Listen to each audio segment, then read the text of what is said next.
Olá, pessoal. Eu sou a professora Júlia Malanche, eu trabalho no curso de Pedagogia e no programa de pós-graduação em ensino na UniOeste de Foz do Iguaçu, na Universidade Estadual do Oeste do Paraná, com campus em Foz do Iguaçu. Tenho mestrado e doutorado em Educação e vou conversar um pouquinho com vocês hoje a partir de um texto que eu escrevi e que está sendo publicado inclusive agora no mês de julho de 2020, que fala em relação à questão da educação à distância no ensino superior, tá? Claro que falar sobre a modalidade de educação à distância no ensino superior nos últimos anos nos leva a pensar questões que estão acontecendo já faz algum tempo, que é um grande processo que tem acontecido desde a década de 90 do século passado, de esvaziar realmente a formação no ensino superior.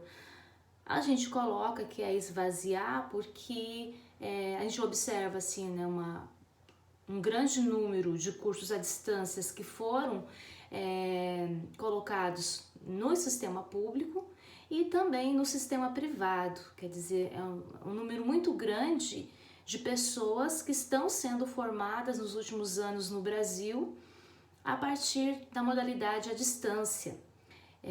Entendemos que é uma problemática porque o curso à distância ele não tem a mesma solidez nos conteúdos que são trabalhados, porque muitas vezes ou o aluno tem que fazer a leitura de módulos, de materiais e atividades que ele recebe por e-mail, e muitas vezes quem pode assessorar ele é o tutor, que ainda também não tem uma formação que consegue de algum modo articular alguns elementos. Então acaba que acontecendo que a formação no ensino superior ela acaba sendo uma formação individualizada, muitas vezes o estudante só tirando dúvidas com o tutor, ou o estudante lendo o material, né, sozinho ali que ele recebe, fazendo atividades sozinho, porque existem diversas formas de metodologia de educação à distância, né? Algumas que têm aula presencial a cada 15 dias, um encontro uma vez por mês, outros que recebem aulas gravadas, outros que vai tirando as dúvidas com o tutor via plataforma online. Então, existem diferentes metodologias de ensino à distância, mas que no final acabam reproduzindo muito isso, né? Um ensino individualizado, um ensino fragmentado, esse momento de discussão em grupo, uma discussão mais aprofundada com o professor é mais difícil de acontecer, então acaba sendo uma formação que a gente fala que falta realmente a parte crítica, né? Que ajude na formulação do pensamento crítico, que ajude na formação de um indivíduo político, que ajude o indivíduo a entender o conteúdo para além de relações técnicas daquele conteúdo, mas que entenda o próprio social onde esse conteúdo foi produzido. E acaba faltando isso de algum modo, né, no formato, então, da educação à distância, tá? Então, para falar um pouco mais sobre isso, eu vou fazer uma trajetória que retoma alguns elementos da legislação. Quer dizer, antes da década de 1990, já existia educação à distância no Brasil? Já. Existia em outros formatos, né? Materiais pelo correio, TV e vídeo, outras formas de realmente o indivíduo estar acessando essa educação, né? Mas com as novas tecnologias da informação e da comunicação, as tecnologias digitais que a gente também nomeia hoje, ocorreu a possibilidade de uma grande ampliação, né, na oferta da educação à distância. E se usaram, na verdade, né, dois grandes argumentos. O primeiro, que era necessário inserir o uso da tecnologia, o uso das tecnologias digitais na vida das pessoas, porque isso era moderno, isso era, né, progresso. E um outro argumento é que, né, aproveitando então da tecnologia digital, da tecnologia da informação e da comunicação disponível, que poderia se levar ensino superior a cidades, a locais que ficam longe, né, de acesso a uma universidade, a um instituto, enfim, a um espaço presencial que oferte ensino superior. Então, esses argumentos unidos aos interesses da classe dominante e aos interesses dos grandes empresários da educação possibilitaram o que começou a acontecer a partir da LDB no Brasil. A expansão, né, em grande escala de oferta de educação à distância no ensino superior. Então, quando que começa isso nessa nova etapa, né? Então, existia ensino superior à distância ou existia educação à distância antes? Existia, mas o que a gente vai discutir aqui é esse boom que aconteceu a partir da década de 90 com essa articulação de tecnologias, de interesses do capital e a legislação então que estava sendo aprovada direcionando nesse sentido. Então na LDB de 1996 foi aprovada, tem o artigo 80 que ele vai falar um pouquinho sobre dar essa abertura, né, para ser ofertada a educação à distância, quer dizer, começa a acontecer uma regulamentação que não estava ainda muito bem organizada no Brasil. Então, a partir desse artigo 80 da LDB 9394 de 1996, é que começa essa nova etapa de regulamentação da educação à distância no Brasil, pensando no primeiro momento no ensino superior. Aí, a partir da LDB, nós tivemos, assim, dezenas de documentos, decretos, resoluções, todo tipo de regulamentação que foi contribuindo, então, tanto no sistema público como no sistema privado, para a abertura de cursos. Tá? Então, não era muito fácil se abrir um curso à distância, não era muito fácil ofertar um ensino superior e ainda à distância. Então, a legislação foi sendo trabalhada nesse sentido. Então, nós temos várias, que eu não vou estar citando aqui, isso vai estar um pouco no artigo que eu vou deixar para vocês lerem. Eu vou colocar aqui a parte que eu acho que merece mais destaque. Então, entre 96, 98, 99, 2002, 2003, 2004, muitas regulamentações. Mas aí um novo, isso tudo entre o governo do FHC e o início do governo Lula. Aí, entre 2004 e 2005, começou a se organizar a Universidade Aberta do Brasil, que é a UAB, que a gente conhece, né? E ela foi aprovada, então, por um decreto em 2006, e a criação da UAB no Brasil possibilitou a abertura de cursos à distância no Brasil todo via sistema público. Então, a UAB, ela foi uma universidade em rede que possibilita que municípios, estados, possam ofertar, né, tenham lá, eles cedem um espaço físico, organizam um espaço físico e a UAB, através do sistema criado, faz a contratação de tutor presencial, tutor à distância, tem a própria plataforma dos cursos, tem daí, né, o PPP dos cursos, então ela dá esse aparato da educação em termos de organização do trabalho pedagógico. E a partir disso a gente teve assim, uma expansão muito grande, tá? de cursos à distância no ensino superior via sistema público. Até quando eu fiz a minha pesquisa de mestrado, que foi eu estudei entre 2005 e 2007, mas eu tinha o meu argumento era de que a educação à distância estava sendo mais ofertada no sistema privado, pela possibilidade de ampliar lucros, né? Porque você não precisa de grandes espaços físicos, você não precisa de tantos professores, você acaba fazendo algo mais barato, né? Porque contrata alguns professores que gravam suas aulas e depois elas ficam sendo reproduzidas. O espaço físico não precisa ser um espaço físico grande, porque poderiam ser, dependendo da metodologia, esses alunos poderiam ir uma vez por mês assistir a aula ou ter um espaço simplesmente para encontrar o tutor para tirar dúvida. Então, como eu comentei antes, são diferentes as metodologias, mas possibilitam em certa economia em termos de recursos físicos e humanos, né, para o sistema privado. Mas o que eu fui descobrir na minha pesquisa naquele momento, naquele tempo ali que eu fiz um recorte de 95 até 2005 de pesquisar tanto a legislação como o número de cursos abertos. O que eu consegui chegar, a minha conclusão final é de que o sistema público é que estava ofertando, né? O sistema público estava, através da UAB principalmente, e também teve o Pró-Licenciatura, que foi um programa lançado para capacitar professores numa segunda licenciatura no ensino superior à distância.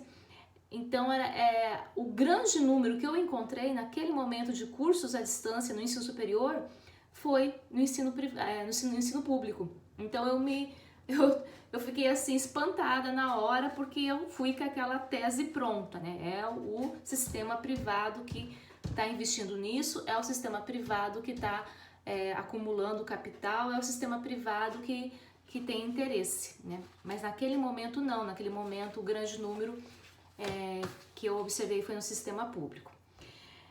Na sequência, né, vamos tendo então muitas aberturas de curso, principalmente de licenciatura. Os cursos de licenciatura, então, foram assim, os primeiros a ser, né, implantados à distância, e o grande número foi deles também, justamente pelo interesse, né, de formar professores de forma mais rápida, de forma mais aligerada e numa perspectiva mais tecnicista, né? Sem tanta discussão, né, política, crítica, sem o fomento do pensamento crítico, e por um outro lado, no sentido de suprir a falta de professores formados no Brasil, que esse era um argumento também, né? Temos um grande número de professores trabalhando sem ter formação. Faltam professores em diferentes locais no Brasil, então a educação à distância também seria um meio de suprir essa falta de professores, tá? E aí o que nós encontramos, além desse grande fomento ser feito pelo sistema público, a gente também observa uma grande ênfase de orientações do Banco Mundial, do Fundo Monetário Internacional, né, o FMI, e da Unesco, pelos documentos que eles publicavam e, né, encaminhavam como orientações para os países em desenvolvimento. A grande orientação deles é fazer a formação de professores à distância, né, que seria um meio de, então, formar logo professores e formar eles tecnicamente, porque o professor ele tem que saber ensinar, ele tem que saber passar o conteúdo de uma forma técnica, né? Não tinha necessidade de ficar participando de pesquisa, extensão ou formação de pensamento crítico, que é um dos papéis da universidade, tá? Então, esse processo que vem com força desde a década de 90 do século passado, nós entendemos que é um processo de desintelectualização de professor, que é usado muito pela Olinda Evangelista e pela Eneida Shiroma, né? Despolitização da formação de professor e junto com isso, uma forma também de atacar a universidade, né?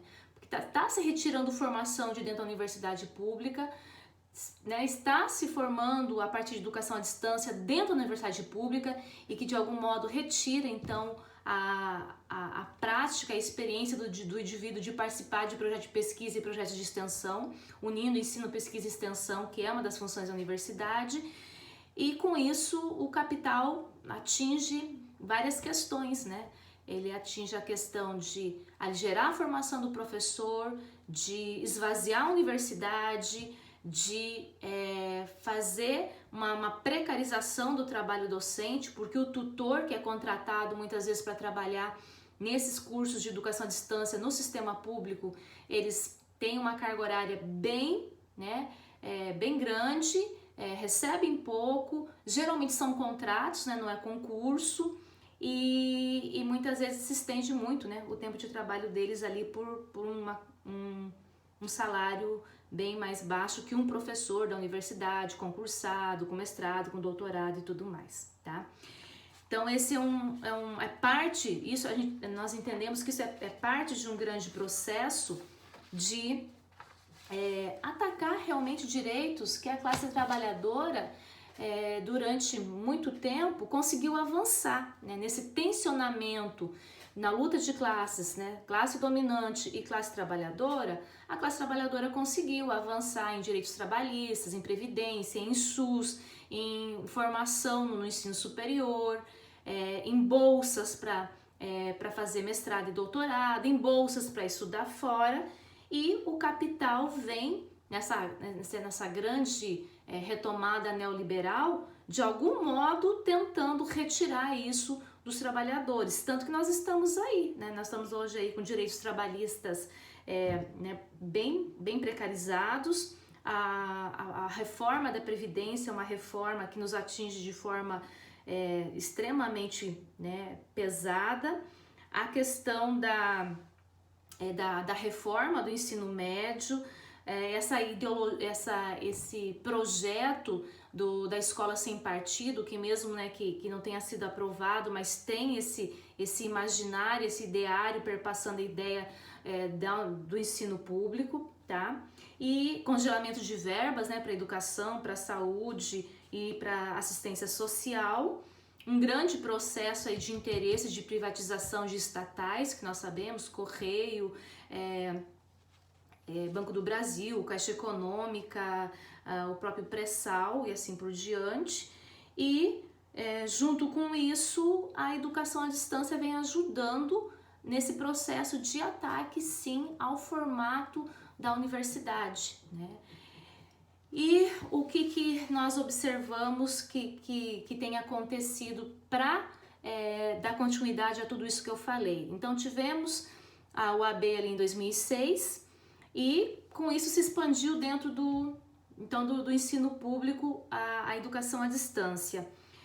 Mas isso tudo foi, na verdade, um caminho, né, feito pelo sistema público, que acabou legitimando a educação à distância no ensino superior, e aí sim o ensino privado veio com tudo, né? E o que a gente percebe agora nos últimos anos, né, ao contrário do que eu observei na minha pesquisa lá entre 2005 e 2007, mas que se remetia a 95 a 2005, uma ampliação muito grande de cursos abertos à distância no ensino superior privado. Agora sim, né? Agora a gente tem um número assim sem precedentes de cursos à distância, não mais só para licenciaturas, mas também para os bacharelados, tá? Depois eu vou até ler para vocês alguns dados e eu tenho uma orientanda de mestrado que está pesquisando agora a questão da educação à distância entre 2008 e 2018, e ela traz uns números bem importantes para a gente entender o que aconteceram nesses últimos 10 anos, tá? Ela pega os dados do INEP e monta uma tabela para a gente em relação a isso, tá? Mas antes de entrar nisso, eu só quero comentar sobre as últimas duas legislações que acabam de algum modo... Então, assim, num primeiro momento foi o ensino público, né, que foi usado e utilizado para disseminar a educação à distância, e isso legitimou o que está acontecendo hoje, que a gente levantou, que é um número grande de matrículas no ensino superior privado à distância, tá? E aí, entre 2018 e 2019, nós tivemos duas novas legislações que estão, de algum modo, também autorizando, né, o ensino presencial, público principalmente, né, nesse caso, a ofertar disciplinas à distância. Então, nós temos uma legislação ali de 2018 que o Temer ainda aprovou, possibilitando a abertura a oferta de 20% de disciplinas à distância no ensino superior presencial. Aí isso passa para a regulamentação do ensino médio também. E agora, no final de 2019, com o governo Temer, tem então uma regulamentação que aumenta de 20% até 40%, quer dizer, o ensino superior presencial pode ofertar até 40% de disciplina à distância. Isso diminui enquanto, né, a contratação de professores, isso diminui enquanto a questão de alunos que, né, devam estar participando de projetos de pesquisa e extensão, né? Então, é um flanco, né, que o sistema privado está utilizando para abertura de cursos e é uma forma que o governo tem usado para atacar a universidade pública, essa regulamentação que possibilita então a educação à distância em cursos presenciais, tá? Na sequência, o que a gente observa, né? Uma forma de legitimar, então, é também colocar o contraponto do que é moderno e do que é arcaico, né? Que a utilização da educação à distância, que a utilização das tecnologias digitais, elas são modernas, elas, né, têm a ver com o progresso. E o professor que se nega a utilizar ou que se nega a fazer, né, disciplinas à distância no seu curso, ele está sendo arcaico, né? É como se a gente estivesse negando o uso da tecnologia. E um dos argumentos que eu tenho utilizado é que ninguém aqui está negando o uso da tecnologia, né? Mas a gente entendendo a tecnologia como um meio, como um recurso didático para que o professor possa ensinar os conteúdos que ele deve ensinar na sua disciplina. Então, a tecnologia, ela foi produzida pela humanidade e ela deve ser acesso a todos, mas uma tecnologia de qualidade, que não é o que nós temos nas universidades públicas no momento. A gente percebe isso agora durante a questão da pandemia, a dificuldade de acesso remoto de professores e de alunos dentro das universidades públicas. E a questão é de que a tecnologia por si só não ensina, precisa do professor fazendo a mediação. Então essa é a nossa grande defesa, e que de algum modo os empresários da educação, o próprio capital, tenta distorcer, né? Que nós estamos nos negando a usar o moderno, ou que nós não estamos aceitando essa reforma que vai modernizar a educação, e que são novos tempos, e que a gente vive na sociedade da informação, na sociedade do conhecimento, e isso tudo é realmente uma forma de distorcer o uso e a função da tecnologia dentro dos espaços escolares.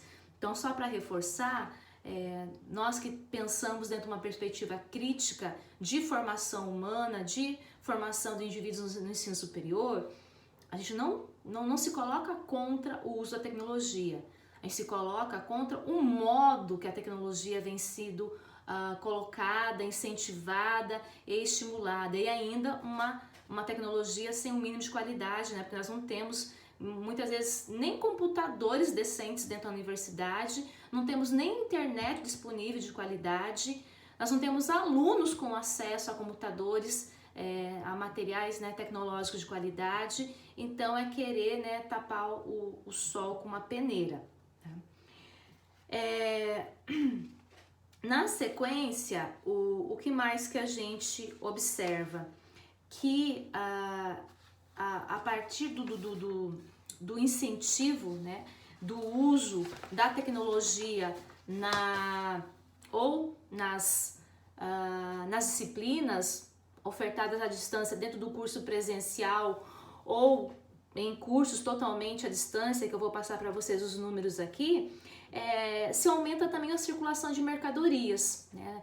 O capital também atinge esse interesse, ele acaba ampliando a venda de alguns pacotes tecnológicos, de alguns pacotes de acesso a tecnologias digitais, que a gente tem observado muito isso agora durante a pandemia, né? Venda de acesso a plataformas online, a sinais de internet, a sinais de TV, e tudo mais que pode ser utilizado num ensino remoto ou numa educação à distância, tá? A própria metodologia da educação à distância, apostilamento e assim por diante. Então, eu coloco algumas coisas para a gente pensar no sentido de qual que é, né, a nossa preocupação e a nossa crítica em relação à educação à distância no Brasil. tá? E para isso, primeiro eu coloco os números, tá? Então eu vou tentar mostrar para vocês aqui a partir das tabelas que a gente conseguiu montar a partir do INEP, né? Só para vocês terem uma noção, né? Então, no Brasil, em 2008, nós tínhamos um número total de matrículas na graduação, juntando presencial e à distância, de 5.800.000 pessoas matriculadas no ensino superior. Aí, no público, nós tínhamos 1.552.000, mais ou menos, 26%.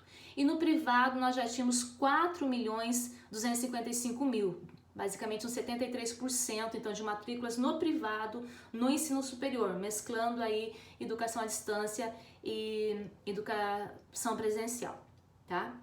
E aí nós chegamos no ano de 2018 com 8.450.000 matrículas, tá?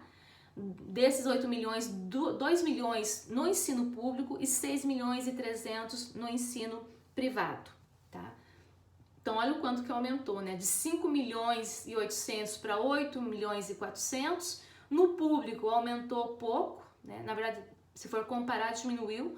De 1.500.000 foi para 2.070.000.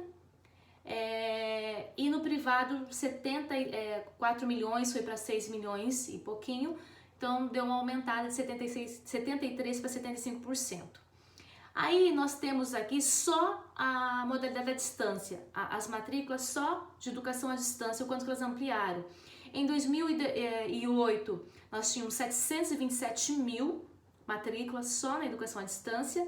Dessas 627.000, nós tínhamos 278.000 no público e 448.000 no privado, tá? E como que a gente terminou? Em 2018, nós estamos com 2.050.000 de matrículas total, né, na educação à distância, e desses 2.056.000, nós temos 172.000 no público e 1.880.000 no privado. Olha o aumento que deu no ensino privado de matrículas à distância, né? Então a gente passou de 448.000 no privado para 1.880.000 em média em 10 anos, né? De 2008 para 2018, tá? Tem umas tabelas aqui por região, mas eu vou destacar só uma parte, porque daí assim, qual que é um dos argumentos, né? Um dos argumentos era então levar a educação, o ensino superior para quem mora longe, para quem não consegue acessar um ensino presencial, para professores que estão sem formação. Mas a gente observa pelos números que o grande aumento de educação à distância ofertado é em grandes centros. A gente observou aqui o Sudeste, né? Sudeste e Sul são considerados aí as regiões mais desenvolvidas. E aí nós temos um aumento principalmente nessas regiões, tá? De educação à distância. Colocando aqui o Sudeste, em 2008 estava com 141.000 matrículas na educação à distância e termina agora 2018 com 835.000, comparando com o Norte, que está com 221.000, Nordeste, que está com 348.000, Centro-Oeste com 183.000, quer dizer, o número de matrículas na educação à distância é maior numa das regiões mais desenvolvidas do Brasil. Então é incoerente com aquela questão de que é para lugar que não tem acesso, né? Se fosse para um lugar que não tivesse acesso, eu queria aumentar no Norte, que é uma região né, realmente com alguns problemas de acesso aí à escola, ensino superior e tudo mais. E o Norte também, né? Então é uma contradição e na verdade é uma incoerência nesse argumento, nessa defesa, tá? Aqui ela pegou os estados da região sul, né? São 3 estados e uma região que acaba aí envolvendo o meu estado e o estado de Santa Catarina, que é onde vocês estão. Então, Paraná, Santa Catarina e Rio Grande do Sul também aumentou em muito, né, o número de vagas e matrículas na educação à distância. Então, lá em 2008, em toda a região sul, a gente tinha 283.000 matrículas, e agora nós estamos com 466.000. Tá? Então, é um número muito grande de matrículas no ensino superior e principalmente no privado, né? Como eu falei para vocês. Então, o que nós eu coloco aqui com alguns problemas, né, para a gente pensar e alguns resultados dessas políticas aí para a gente também pensar e os interesses que estão perpassando tudo isso, tá? Então, primeiro que nós temos assim, basicamente essas 3 defesas, não são as únicas, mas é o que eu vou destacar para vocês. Nós temos um pensamento, né, intelectuais e claro, os próprios empresários com alguns discursos. Nós temos aqueles intelectuais que realmente entendem a educação à distância como um meio de democratizar o acesso ao ensino superior, levando cursos para pessoas que não têm acesso, ampliando vagas aonde não tem espaço físico. Então tem alguns intelectuais que trabalham com uma perspectiva social, vamos dizer assim, de oferta da educação à distância, porém falta pensar com dialética, né? Porque, por um outro lado, como eu tentei mostrar para vocês, isso está sendo uma forma de esvaziar a universidade pública, de pesquisa, de extensão, de professores habilitados, porque acaba trabalhando muito com a questão do tutor, né? Por mais que se tenha, né, bons interesses, mas não está analisando com dialética, com uma perspectiva crítica, o que essa implantação de educação à distância dentro da universidade pública pode fazer. E, por um outro lado, nós temos os defensores, justamente pelo comércio só mesmo, né, tanto intelectuais como empresários, que estão ampliando o número de vagas, o número de cursos aí no sistema privado por mero interesse mesmo em ampliação de lucros. E nós temos o grupo que está colocando, né? Isso que eu estou tentando colocar para vocês. É importante usar tecnologia, é preciso a classe trabalhadora acessar a tecnologia, mas não precisa ser via educação à distância, né? Pode ser via presencial e uma tecnologia de qualidade. Esse formato, essas intenções, esses interesses que estão encaminhando para a educação à distância, tanto no ensino privado como no ensino público, são interesses que atacam frontalmente os interesses da classe trabalhadora, né? Porque quem cursa educação à distância, no geral, são filhos e filhas da classe trabalhadora, né?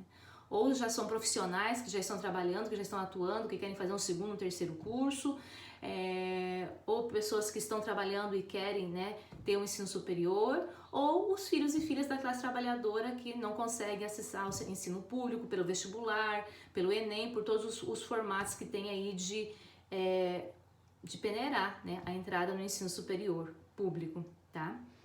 E presencial também.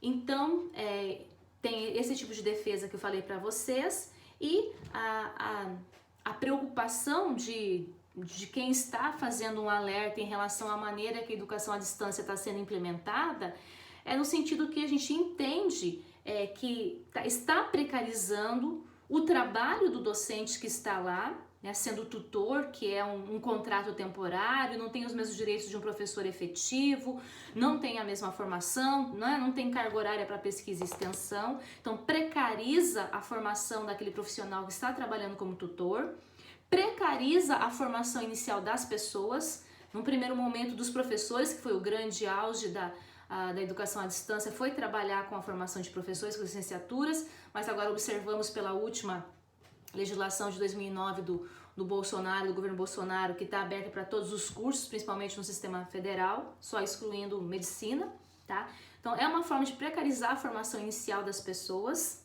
tá? Então substitui o trabalho do professor ou por tutor ou por máquinas, por tecnologia, tá? E amplia os lucros aí para empresas que acabam explorando então o campo educacional, tá? E eles fazem isso, né? Acabam então atingindo a questão do aumento de circulação de mercadorias, a substituição dos professores por tutores ou por computadores, naturalizam uma falsa ideia de que você acessando a educação a partir da tecnologia, isso é mais moderno, isso é mais avançado e que você pode aprender sozinho, que você tem que, né, se esforçar, incentiva a questão da meritocracia na maneira de você acessar e aprender ou não aquele conteúdo, naturalizam que é possível aprender com qualidade sozinho e isso também é um ataque à função do profissional professor, né?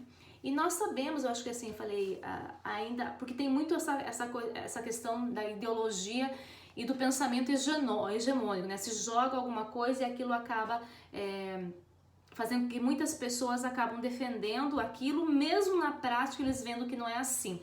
Agora, com a questão da pandemia, a gente está observando o quanto que é difícil, né, a aprendizagem dos alunos, o quanto que falta a presença do professor nessa mediação, nesse processo de ensino e aprendizagem, o quanto que a presença de um profissional nesse processo de mediação é fundamental para que o indivíduo entenda para além das aparências, que o indivíduo aprenda para além do simples, que o indivíduo aprenda para além daquilo do imediato, do utilitário. Ele precisa de alguém experiente, com formação e, claro, né, com uma perspectiva crítica também, para fazer com que ele compreenda determinados conteúdos aí que nós trabalhamos na universidade, né?